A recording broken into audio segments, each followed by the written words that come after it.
హిందూ ధర్మం ప్రేక్షకులకు నమస్కారం. వేద వైద్యం కార్యక్రమానికి స్వాగతం.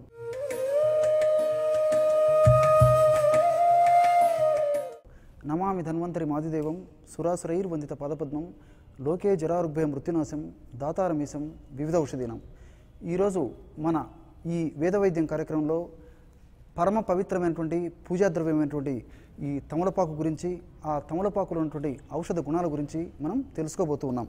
తమలపాకు చాలామందికి ఈ తమలపాకు కేవలము పూజాద్రవ్యంగా మాత్రమే తెలుసు, కానీ ఇందులో ఔషధ గుణాలు ఉన్నటువంటి సంపూర్ణమైనటువంటి ఔషధ ద్రవ్యం అనేటువంటి విషయము చాలామందికి తెలియదు. కేవలము పూజాద్రవ్యంగా మాత్రమే చాలామందికి తెలుసు అన్నమాట. ఇది చాలా అద్భుతంగా ఔషధంగా వివిధ వ్యాధుల్లో ఉపయోగపడుతుందనేటువంటి విషయము చాలామందికి తెలియదు. తమలపాకు చూశారు కదా. ఈ తమలపాకు గురించి ప్రత్యేకంగా పరిచయం చేయనక్కర్లేదన్నమాట. మరి ఈ తమలపాకు గురించి మన భారతీయ మహర్షులు వేద వాంగ్మయంలో ప్రస్తావించినటువంటి కొన్ని విషయాలు తెలుసుకొని ఈ యొక్క తమలపాకుని ఔషధంగా ఏ పద్ధతిలో వాడుకోవాలో మనం తెలుసుకుందాం. ఈ తమలపాకుని సంస్కృతంలో నాగవల్లి అనేటువంటి పేరుతో మన మహర్షులు పేర్కొనడం జరిగింది.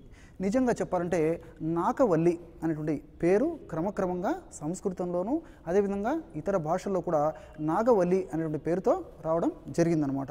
నాకవల్లి, ఇక్కడ నాకం అంటే స్వర్గం అనేటువంటి అర్థం. కాబట్టి స్వర్గలోకం నుంచి భూలోకంలోకి మరి ఈ తమలపాకు రావడం వల్ల నాగవల్లి అనేటువంటి పేరు దీనికి స్థిరపడిపోయిందనమాట. నాకవల్లి అనేటువంటి పేరు క్రమంగా నాగవల్లి అనేటువంటి పేరుతో స్థిరపడిపోయిందనమాట. ఇక్కడ మరొక విషయం కూడా మనం తెలుసుకోవాలన్నమాట. క్షీరసాగర మథన సమయంలో మరి ఈ తమలపాకు ఉద్భవించి తర్వాత స్వర్గలోకానికి తీసుకుపోబడి తర్వాత ఈ యొక్క తమలపాకు భూలోకానికి ద్వారా వేద వాంగ్మయం ద్వారా తెలుస్తూ ఉందన్నమాట. అట్లే దీనికి ముఖరాగకరి అనేటువంటి ఒక సంస్కృత పేరు కూడా ఉందన్నమాట. ఈ తమలపాకులకి ముఖరాగకరి అనేటువంటి పేరు కూడా ఉందన్నమాట.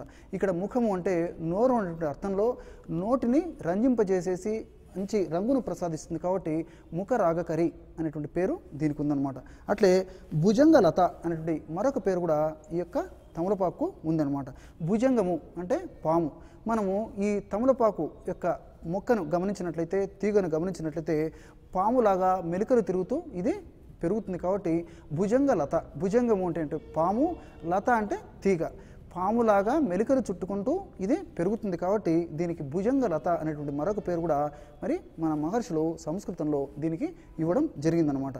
మరి ఈ తమలపాకు గురించి మరిన్ని వివరాలు తెలుసుకోవాలంటే మరి వేలాది సంవత్సరాల క్రితమే మరి పార్వతీ పరమేశ్వరులు హిమాలయాల్లో ఈ తమలపాకును నాటారని చెప్పేసి మనకి వేద వాంగ్మయం తెలియజేస్తుంది. అట్లే గౌరీదేవిని, గణపతిని తయారు చేసి మరి ఈ యొక్క తమలపాకు మీద అధిష్ఠింపజేయడం మన హిందూ ధర్మంలో, సాంప్రదాయంలో, ఆచారంలో ఒక భాగం అన్నమాట.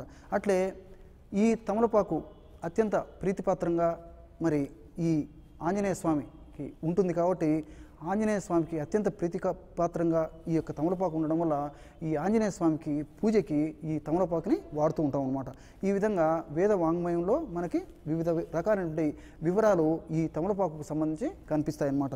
మరి ఈ తమలపాకు ఔషధంగా ఎలా వాడుకోవాలంటే, ఉదాహరణకి ఈ తమలపాకుని దంచేసి ఒక కల్కంలాగా లేక మెత్తగా గుజ్జులాగా చేసి ఈ తమలపాకు గుజ్జుని కణతలకు పట్టించడం వల్ల తలనొప్పులు తగ్గిపోతాయి అన్నమాట. అట్లే ఈ తమలపాకు గుజ్జుని తేనెతో కలిపేసి మెత్తగా నూరి మరి కారిన గాయాలపై పట్టించడం వల్ల అతి త్వరలోనే కారిన గాయాలు అనేటువంటి సమస్య తగ్గిపోతుంది అన్నమాట. అట్లే ఈ తమలపాకు గుజ్జుని ఇంతకుముందు చెప్పినట్లే కొద్దిగా తేనె కలిపేసి మెత్తగా నూరేసి ఆ యొక్క పదార్థాన్ని అండవృద్ధి అంటే బీజాలు వాపు ఉన్నటువంటి ప్రాంతంలో, అంటే బీజాలు వాపు ఉన్నటువంటి పరిస్థితుల్లో ఆ ప్రాంతంలో దీన్ని పోయడం వల్ల ఈ అండవాపు, అండవృద్ధి, అండాలలో కలిగేటువంటి నొప్పి ఇలాంటివి తగ్గిపోతాయి అన్నమాట. అట్లే మూలవ్యాధి సమస్య ఉన్నప్పుడు ఇదే పద్ధతిలో అంటే తమలపాకు తేనె కలిపేసి మెత్తగా నూరేసి లేదా తమలపాకు గుజ్జులో తగినంత తేనె కలిపేసి మెత్తగా నూరేసి ఆ యొక్క పదార్థాన్ని మలద్వారం వద్ద ఉంచి గోచిలాగా కట్టుకోవడం వల్ల కూడా మరి మూలవ్యాధి లేదా మొలల వ్యాధి అనేటువంటి సమస్యకి చాలా త్వరగా పరిష్కారం దొరుకుతుందన్నమాట. చూశారు కదా. అట్లే ఈ తమలపాకు గురించి మరిన్ని వివరాలు కూడా మనం ఇప్పుడు తెలుసుకోబోతూ ఉన్నాం. అజీర్ణము అనేటువంటి సమస్య తగ్గేందుకు ఈ తమలపాకు మహాతల్లి చాలా ఉపయోగపడుతుంది అనమాట. మరి అజీర్ణం అనేటువంటి సమస్య తగ్గేందుకు, అజీర్ణ సమస్య రాకుండా ఉండేందుకు, అజీర్ణం వల్ల కలిగేటువంటి ఇతర ఉపద్రవాలు కూడా కలగకుండా ఉండేందుకు ఈ తమలపాకు మహాతల్లిని ఎలా సద్వినియోగం చేసుకోవాలంటే, ఉదాహరణకి 200 మిల్లీలీటర్ల నీళ్లు ఈ విధంగా తీసుకోండి. అజీర్ణము అనేటువంటి సమస్య తగ్గేందుకు తమలపాకు మహాతల్లిని ఎలా వాడుకోవాలంటే 200 మిల్లీలీటర్ల నీళ్లు, అంటే మీకు అర్థమయ్యేందుకు కొద్దిగా మాత్రమే నేను నీళ్లు తీసుకున్నాను. మీరు 200 మిల్లీలీటర్ నీళ్లు ఈ విధంగా తీసుకోండి అనమాట. ఈ 200 మిల్లీలీటర్ నీళ్లలో 2 నుంచి 3 ఈ తమలపాకులు ఇవి తీసుకొని ఈ పైన ఉన్నటువంటి తొడిమెలు చూసారు కదా, ఈ పైన ఉన్నటువంటి తొడిమెలు అదేవిధంగా చివరగా ఉన్నటువంటి తొడిమెలు తీసేసి చిన్న చిన్న ముక్కలుగా కత్తిరించేసేసి ఇందులో వేసేయాలన్నమాట. 200 మిల్లీలీటర్ల నీళ్లు తీసుకోవాలి. 200 మిల్లీలీటర్ నీళ్లలో ఈ 2 లేదా 3 తమలపాకులను పై తొడిమ కింది తొడిమ తీసివేసేసి కత్తెరతో చిన్న చిన్న ముక్కలుగా కట్ చేసి ఈ నీళ్ళలో వేసేయాలన్నమాట. తర్వాత ఇదేంటి చెప్పండి, మిరియాలు. మనకందరికీ తెలుసు కదా, మిరియాలను దూరగా వేయించి చేసుకున్నటువంటి పొడి ఏదైతే ఉందో ఈ పొడిని ఒక 4 లేదా 5 చిటికెలు ఇందులో కలిపేసేయాలన్నమాట. ఈ పొడిని అంటే మిరియాలు దూరగా వేయించేసినటువంటి పొడిని ఒక 4 లేదా 5 చిటికెల పొడి ఇందులో కలిపేసేయాలన్నమాట. ఈ విధంగా కలిపేసి పొయ్యి మీద పెట్టేసి సన్న మంట మీద 100 మిల్లీలీటర్ల నీళ్లు మాత్రమే మిగిలేటట్లు మరిగించి దించి చల్లార్చి ఉడగట్టేసి ఆ యొక్క ద్రవాన్ని తాగుతూ ఉండాలన్నమాట. ఈ విధంగా క్రమం తప్పకుండా రోజు 2 సార్లు ఈ యొక్క ఔషధాన్ని ఈ పద్ధతిలో తయారు చేసుకుని వాడుకోవడం వల్ల అతి త్వరలోనే అజీర్ణము అనే సమస్య తగ్గిపోతుంది. అజీర్ణం వల్ల కలిగేటువంటి ఇతర ఉపద్రవాలు కూడా తగ్గిపోతాయి. 200 మిల్లీలీటర్ల నీళ్లు తీసుకోవాలి. 200 మిల్లీలీటర్ నీళ్లలో 2 నుంచి 3 వరకు 2 లేదా 3 తమలపాకులని తొడిమెలు తీసి, అంటే పైన ఉన్నటువంటి తొడిమ కింద ఉన్నటువంటి తొడిమెలను తీసేసి చిన్న చిన్న ముక్కలుగా కత్తిరించి అందులో వేసి 4 లేదా 5 చిటికెలు మిరియాల పొడి కలిపేసి పొయ్యి మీద పెట్టేసి సన్న మంట మీద 100 మిల్లీలీటర్ నీళ్లు మాత్రమే మిగిలేటట్లు మరిగించేసేసి దించి చల్లార్చి ఉడగట్టేసి ఆ కషాయాన్ని తాగాలన్నమాట. ఈ విధంగా రోజు 2 సార్లు చేస్తూ ఉండాలి. అట్లే మరొక సమస్య కూడా తమలపాకు మహాతల్లి చాలా అద్భుతంగా పనిచేస్తుంది అనమాట. అదేంటంటే మూత్రం సరిగా రాకపోవడం, మూత్రం జారిగా రాకపోవడం అనేటువంటి సమస్య ఎదురైనప్పుడు మరి మూత్రం జారిగా వచ్చేందుకు ఈ తమలపాకు మహాతల్లి చాలా అద్భుతంగా ఉపయోగపడుతుంది అనమాట. మరి ఈ మహాతల్లిని మనం మూత్రం జారిగా రానప్పుడు ఎలా సద్వినియోగం చేసుకోవాలంటే, ఉదాహరణకి 100 మిల్లీలీటర్ల పాలు ఈ విధంగా తీసుకోండి. మీకు ఔషధం తయారు చేసి చూపించేందుకు నేను కొద్దిగా అటు ఇటుగా పాలు తీసుకున్నాను అనమాట. మీరు ఒక 100 మిల్లీలీటర్ల పాలు ఈ విధంగా తీసుకోండి. ఈ 100 మిల్లీలీటర్ల పాలల్లో తమలపాకు రసం చూసారు కదా, తమలపాకు రసము ఒక 10 ml, అంటే ఒక 2 చెంచాలు ఇందులో కలిపేసేయండి. ఇంతే. చూడండి, దివ్యమైనటువంటి పరమాద్భుతమైనటువంటి అమృత తుల్యమైనటువంటి ఔషధం మూత్రం జారిగా వచ్చేందుకు రెడీ అయిపోయింది. చూడండి, కేవలము 100 మిల్లీలీటర్ల పాలు 10 ml తమలపాకు రసం, ఇంతే. చూడండి, ఔషధం రెడీ అయిపోయింది. ఈ విధంగా తయారు చేసుకున్న ఔషధాన్ని ఒక్క ప్రమాణంగా సేవించాలన్నమాట. ఇదే పద్ధతిలో సాయంత్రం పూట కానీ రాత్రిపూట కానీ మరొకసారి ఇదే పద్ధతిలో తయారు చేసుకొని, అంటే 100 మిల్లీలీటర్ల పాలు, కాచిన పాలు లేదా గోరువెచ్చని పాలు, అందులో 2 చెంచాలు లేదా 10 మిల్లీలీటర్లు ఈ యొక్క తమలపాకు రసం కలిపేసి సేవిస్తూ ఉండాలన్నమాట. ఈ విధంగా క్రమం తప్పకుండా సేవించడం వల్ల అతి త్వరలోనే శీఘ్రంగా వెంటనే ఆ మూత్రంలో ఉన్నటువంటి దోషాలు తొలగిపోయి మూత్రం జారిగా వచ్చేటువంటి పరిస్థితి ఏర్పడుతుందన్నమాట. ఇక్కడ మీరు మరొక విషయం కూడా గమనించాలన్నమాట. ఈ తమలపాకులు దంచితే అంత త్వరగా రసం వచ్చేటువంటి పరిస్థితి ఉండదు. కాబట్టి దీనికి ఒక చిట్కా ఏంటంటే, ఒక పెన్నం మీద, ముఖ్యంగా ఇనుప పెన్నం మీద ఈ తమలపాకులని ఈ విధంగా కొద్దిగా వెచ్చ చేసేసి తర్వాత దంచి పిండడం వల్ల అతి సులువుగా రసం వస్తుందన్నమాట. చాలామంది మరి తమలపాకు తెచ్చుకుంటారు, మరి ఉత్సాహంగా ఆసక్తితో ఔషధం తయారు చేసుకొని చేసుకోవాలని చెప్పేసి ఆసక్తి పడి ప్రయత్నిస్తారు. మరి రసం రాకపోవడం చేత నిరుత్సాహపడతారు అన్నమాట. కాబట్టి ఇలాంటి వాళ్ళు తమలపాకు రసం ఈ ఔషధంలోనే కాకుండా ఏ ఔషధంలోనైనా తమలపాకు రసం కావాలంటే మరి తమలపాకుని ఒక ఇనుప బాండలి మీద అటు ఇటు సైడు కొద్దిగా వెచ్చ చేసేసి మెత్తగా దంచి పిండుకుంటే అతి సులువుగా రసం వచ్చేస్తుంది అన్నమాట. ఈ విధంగా తయారు చేసుకున్నటువంటి రసాన్ని మనం పాలలో కలిపేసి వాడుకోవడం వల్ల మూత్రం జారిగా వచ్చేటువంటి పరిస్థితి ఏర్పడుతుందన్నమాట.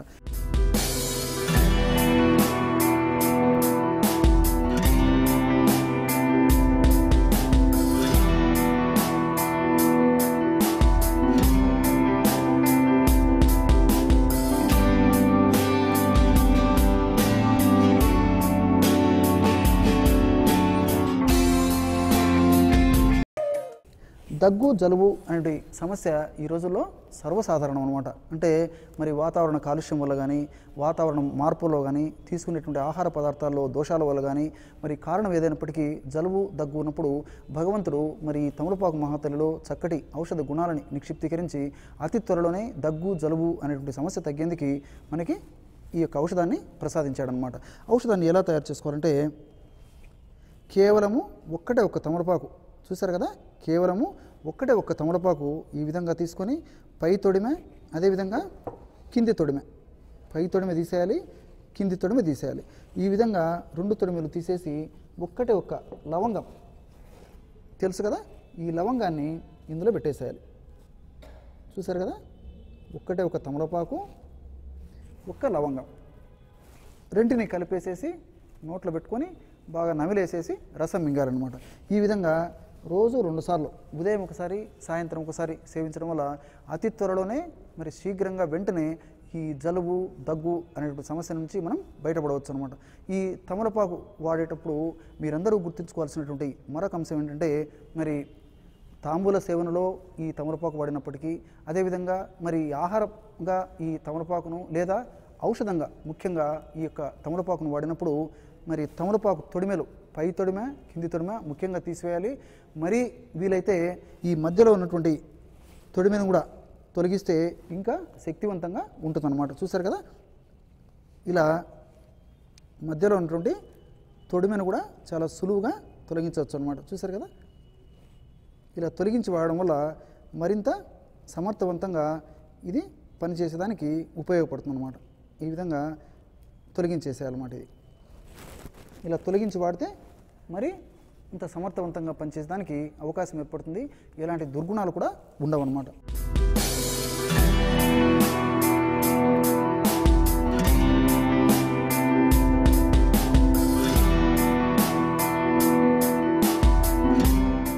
ప్రస్తుత కాలంలో ముఖ్యంగా ఆధునిక కాలంలో ఎదుర్కొనేటువంటి అత్యంత సర్వసాధారణటువంటి సమస్య అయినటువంటి స్థూలకాయం, ఒబెసిటీ, అదేవిధంగా అధిక బరువు, ఎక్సెస్ వెయిట్ ఇలాంటి సమస్యలకి చాలా చక్కటి పరిష్కారాన్ని భగవంతుడు ఈ తమలపాకులో నిక్షిప్తీకరించి మరి నిత్య స్మరణీయులు సదా స్మరణీయులైనటువంటి మహర్షుల ద్వారా మానవాళికి ప్రసాదించడం జరిగిందనమాట. మరి ఈ రోజుల్లో స్థూలకాయము, అధిక బరువు, ఒబెసిటీ అనేటువంటి సమస్యలు ఉన్నప్పుడు వాళ్ళు పడేటువంటి బాధ వర్ణాతీతం, అంతా ఇంత కాదనమాట. దీనికోసము వేలాది లక్షాది రూపాయలు కూడా ఖర్చు పెట్టడానికి వెనుకాడనటువంటి పరిస్థితి ఈ రోజుల్లో ఉంది. మరి ఇలాంటి సందర్భాల్లో భగవదత్తమైనటువంటి సహజ సిద్ధమైనటువంటి ప్రకృతి సిద్ధంగా దొరికేటువంటి మరి గృహ వైద్య విధానాలు, జానపద వైద్య విధానాలు, అదేవిధంగా ఆయుర్వేద వైద్య విధానాలు ఇలాంటి వంటింటి వైద్య విధానాలపై చక్కటి అవగాహన కలిగి ఉండడం వల్ల ఎలాంటి దుష్పరిణామాలు కలగనేటువంటి క్షేమదాయకమైనటువంటి మరి దీర్ఘకాలికంగా వాడినప్పటికీ ఎలాంటి ఇబ్బందులు కలగనేటువంటి అందరికీ అందుబాటులో ఉన్నటువంటి ఈ యొక్క ఔషధాలను వాడుకోవడం వల్ల ఎలాంటి ఇబ్బంది కూడా ఉండదన్నమాట. మరి స్థూలకాయము లేదా ఒబెసిటీ లేదా అధిక బరువు లేదా ఎక్సెసివ్ వెయిట్ అనేటువంటి ఈ సమస్య తగ్గేందుకు ఈ తమలపాకు మహాతల్లిని ఎలా సద్వినియోగం చేసుకోవాలంటే ఉదాహరణకి రోజు పరిగడుపున 2 తమలపాకులు ఈ విధంగా తీసుకోవాలన్నమాట. రోజు పరిగడుపున 2 ఈ విధంగా తమలపాకులు తీసుకొని ఇందులో ఈ తమలపాకుల్లో 5 నుంచి 10 వరకు ఇవేంటి చెప్పండి మరి మిరియాలు కదా, 5 నుంచి 10 వరకు మిరియాలు వేసేయాలి. 2 తమలపాకులు తీసుకొని 5 నుంచి 10 వరకు ఈ విధంగా మిరియాలు వేసి పొద్దున్నే ఉదయం లేచిన తక్షణమే మొహం కడిగినటువంటి తక్షణమే ఈ యొక్క పదార్థాన్ని బాగా కలిపేసేసి నమిలి మింగేసి ఈ పిప్పి ఏదైతే ఉందో ఆ పిప్పిని ఉమ్మేస్తూ ఉండాలన్నమాట.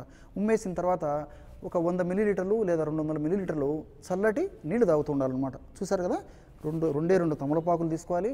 ఆ 2 తమలపాకుల్లో 5 నుంచి 10 వరకు మిరియాలు వేసి రెంటిని కలిపేసేసి బాగా నమిలేసి ఆ రసం మింగి మిగిలినటువంటి పిప్పి ఏదైతే ఉందో ఆ పిప్పిని ఉమ్మేసి తర్వాత 100 నుంచి 200 మిల్లీలీటర్ల చల్లటి నీళ్లు తాగుతూ నుంచి బయటపడవచ్చు అనమాట. అంటే ఇందులో ఉన్నటువంటి రసాయన పదార్థాలు, ఔషధ తత్వాలు అంటే తమలపాకులో మరియు మిరియాలు ఉన్నటువంటి రసాయన తత్వాలు, ఔషధ తత్వాలు, రసాయన పదార్థాలు ఏవైతే ఉన్నాయో అవి మనం శరీరంలోకి ప్రవేశించిన తర్వాత శరీరంలో అధికంగా సంచితమైనటువంటి ఈ కొవ్వు పదార్థాన్ని క్రమక్రమంగా కరిగించేందుకు దోహదపడేటువంటి పరిస్థితి ఏర్పడుతుందన్నమాట. అంతేకాకుండా మనం తీసుకున్నటువంటి ఆహార పదార్థము మరి తక్షణమే మరి వెంటనే కొవ్వుగా మారకుండా కూడా ఈ మహాతల్లి సదా మనల్ని దేహంలో ఉంటూ కాపాడుతూ ఉంటుందన్నమాట. కాబట్టి స్థూలకాయం అనేటువంటి సమస్య ఉన్నప్పుడు మరి అతి చౌకైనటువంటి వైద్య విధానం ద్వారా మెండైనటువంటి ఫలితాన్ని మనం ఈ యొక్క ప్రయోగం ద్వారా పొందేదానికి అవకాశం ఏర్పడుతుందన్నమాట. మరి ఈ యొక్క ఔషధాన్ని ఇతర అనారోగ్య సమస్యలతో నిమిత్తం లేకుండా అందరూ కూడా వాడుకోవచ్చు అన్నమాట.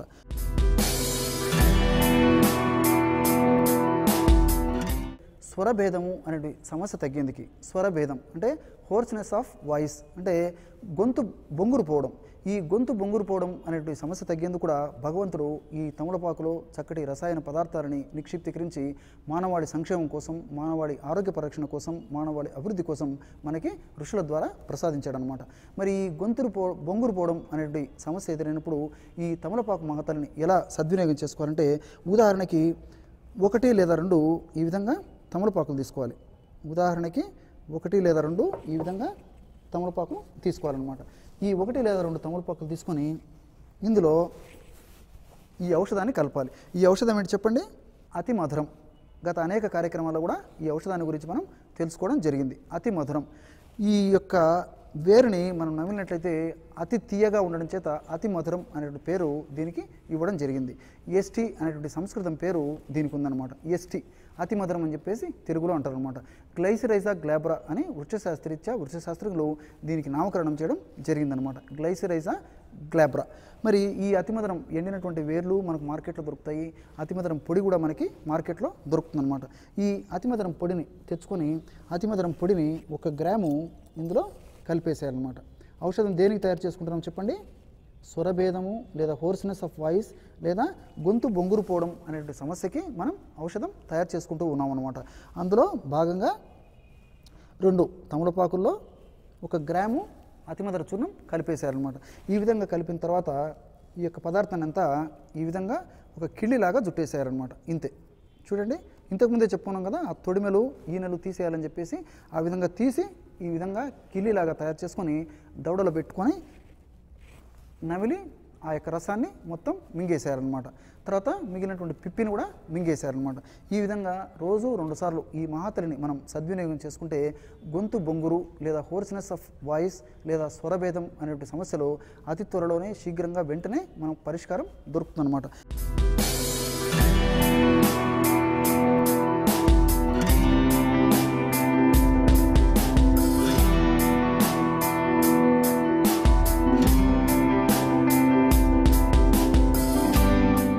అట్లే ముఖ్యంగా ఈ దగ్గు, జలుబు, ఆయాసము ఉన్నప్పుడు పసిపిల్లలు పడేటువంటి బాధ వర్ణాతీతం.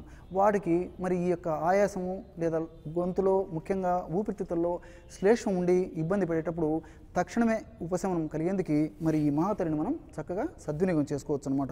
ఎలాగంటే ఒకటి ఈ విధంగా తమలపాకు తీసుకొని ఈ తమలపాకుకి కొద్దిగా పట్టించేసేసి ఇదంతా ఆవాల నూనె ఈ విధంగా పట్టించేస్తారనమాట. ఇట్లా ఆవాల నూనె తమలపాకుకి ఈ విధంగా పట్టించేసేసి దీన్ని కొంచెం వెచ్చజేసేసి ఆ ఛాతీ భాగంలో అప్లై చేయాలన్నమాట. ఈ విధంగా తమలపాకులు 3, 4, 5 తమలపాకులు కూడా తీసుకొని మరి ప్రతి తమలపాకుకి ఈ విధంగా ఆవాల నూనె పట్టించేసి కొద్దిగా వెచ్చజేసేసి గోరువెచ్చగా ఉన్నప్పుడు ఛాతీ భాగంలో అప్లై చేయడం వల్ల మరి పసిపిల్లల్లో మరి ఆ దగ్గు, ఆయాసంతో బాధపడి లోపల శ్లేష్మదోషంతో బాధపడేటువంటి వాళ్ళకి వెంటనే కొంచెం ఉపశమనం కలిగి వాళ్ళు శ్వాస బాగా తీసుకునేటువంటి పరిస్థితి ఏర్పడుతుందన్నమాట.